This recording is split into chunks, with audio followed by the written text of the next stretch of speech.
سال گزرنا اسلامی اعتبار سے دیکھا جائے گا، عیسوی سال کا اعتبار اس میں نہیں کیا جائے گا۔ بعض لوگ کہتے ہیں کہ ہم دسمبر تو دسمبر ہو جاتے ہیں، ہمارا حساب کتاب بڑا کلیئر آ جائے گا، تو یوں نہیں دیکھیں گے۔ اگر آپ دسمبر ٹو دسمبر دیکھیں گے تو ایسا ہوگا کہ 30-35 سال بعد ایک سال کی زکوٰۃ ہی چلی جائے گی۔ اسلامی سال تو چھوٹا ہوتا ہے، یعنی 10 دن کا فرق ہوتا ہے۔ تو اب آپ دیکھیں، کبھی ہم گرمیوں میں روزے رکھتے تھے، اب ہوتے ہوتے تقریباً میٹھے موسم میں آ چکے ہیں، یعنی ابھی تک موسم نارمل ہے۔ تو یہ کیا تھا، تو وہ کم ہوتے گئے، اب ہم اس طرف آ گئے، اور اب آئندہ کئی سال تک ہم سردیوں کی طرف بڑھتے جائیں گے اور سردیوں میں ہی روزے آئیں گے۔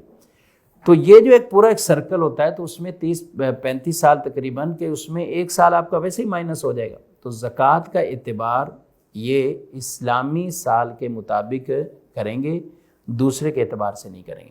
اچھا، اسلامی سال میں بھی یہ آپ اور ہم سب کو یاد رکھنا ضروری ہے کہ سال ہمارا کب شروع ہوا، زکوٰۃ کا سال کب شروع ہوا۔ مثال کے طور پر آج ہم اگر بات کریں تو شعبان المعظم کی 17 تاریخ، آج 17 تاریخ شعبان المعظم کی، تو ابھی رات یعنی 17 کی ہے۔ اب 17 تاریخ اگر شعبان میں کوئی آدمی صاحب نصاب ہو رہا ہے، اب آئندہ سال 17 تاریخ کو دیکھے گا، آئندہ سال وہ 17 تاریخ کو دیکھے گا اپنے سال کے اعتبار سے۔ اب آئندہ سال جب اس نے 17 تاریخ کو دیکھنا ہے تو یہ پہلی مرتبہ تو ہو گیا، یہ صاحب نصاب ہو گیا اور اس کا سال بھی متعین ہو گیا کہ 17 تاریخ ہے اس کی۔ اب آگے چلتا جائے گا سلسلہ، تو اب ہر مال پر ہر مرتبہ پورا سال تو کسی پر بھی ضروری نہیں ہوتا۔ کئی لوگ یہ سوال میں ہی اٹکے رہتے ہیں، جب یہ سنتے نا سال گزرنا تو وہ کہتے ہیں ہمارے مال پہ تو سال گزرا ہی نہیں۔ تو بھائی اس طرح تو کسی مال پہ بھی نہیں گزرے گا، سوائے چند متعین زیورات گھر میں رکھے ہوتے ہیں کہ جن کے اوپر سال چلو گزر گیا، ورنہ مال تو آپ نے مارکیٹ میں گھما دیا، آگے پیچھے کر دیا، کچھ چیز لے لی، کچھ چلے گی۔ تو اس کا یوں اعتبار نہیں ہے کہ ہر مال پر سال گزرے، بالکل نہیں، بلکہ اس کا مطلب یہ ہوتا ہے کہ جب آپ پہلی دفعہ صاحب نصاب ہوئے، اب اس تاریخ پر آپ کو دیکھا جائے گا کہ آپ آخر میں جا کر سال آپ کا مکمل ہو گیا، اب آپ کا ہو گیا کہ سال۔ اچھا، بیچ میں آپ اپ ڈاؤن ہوتے رہے، اس کا اعتبار نہیں کیا جائے گا۔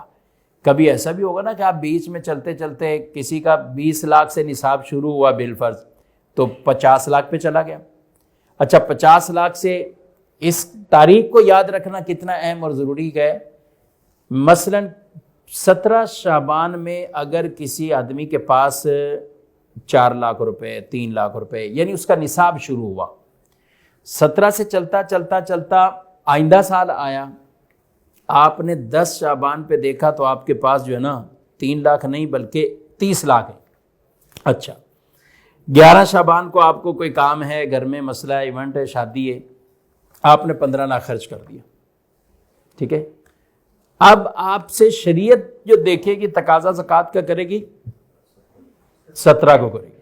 کب کرے گی؟ تو 17 کا حساب کتنا اہم اور ضروری ہے کہ 17 کو، اب آپ نے 15 لاکھ شادی میں دے دیے، ٹھیک ہے، 5 لاکھ کہیں اور آپ نے خرچ کر لیے، کرتے کرتے 7 لاکھ روپے آپ کے پاس 17 تاریخ تک ہے۔ نصاب آپ کا 3 سے شروع ہوا تھا، اب دیکھیں گے تو 7 لاکھ ہے، 7 لاکھ کی آپ زکوٰۃ ادا کر دیں۔ شریعت آپ کو یہ قطعاً نہیں کہتی کہ 10 دن پہلے آپ نے 15 لاکھ خرچ کیے ہیں اس کی بھی زکوٰۃ دو، پچھلے مہینے آپ نے اتنے خرچ کیے ہیں اس کی بھی زکوٰۃ دو، اس سے پہلے۔ تو جب ان چیزوں کا پورا سال حساب کتاب ہم نہیں کرتے تو زکوٰۃ میں دینے کے اعتبار سے لوگ کافی پوچھتے رہتے ہیں، اس پہ سال نہیں گزرا، اس پہ سال نہیں۔ تو کسی شے پر یوں سال گزرنا نہیں ہے، نصاب شروع ہے، آپ کا سال شروع ہے، اپ ڈاؤن ہوتا جائے گا، الا یہ کہ کوئی نصاب ہی ختم ہو جائے کسی کے پاس تو وہ ایک الگ صورت ہوتی، لیکن کسی کے پاس اتنا برقرار رہے کہ نصاب تو تھا، یا بالکل یا مائنس نہیں ہوئے، زیرو نہیں آپ ہوئے اور اب چلتا رہا، تو یوں آپ کا وہ سال ہی شمار ہوگا، اور 17 رمضان آپ کا شان۔ اب اگلا سال آیا، اس سے اگلا سال آیا، کبھی ایسا ہوا کہ کسی کے پاس مال تھا بالکل ہی اب کچھ نہیں ہے، مائنس میں آ گیا اور الٹا مقروض ہو گیا، تو اب وہ پچھلا جو سال تھا وہ ختم ہو گیا۔ اب جب دوبارہ یہ صاحب نصاب بنے گا اس تاریخ کا اعتبار کیا جائے گا۔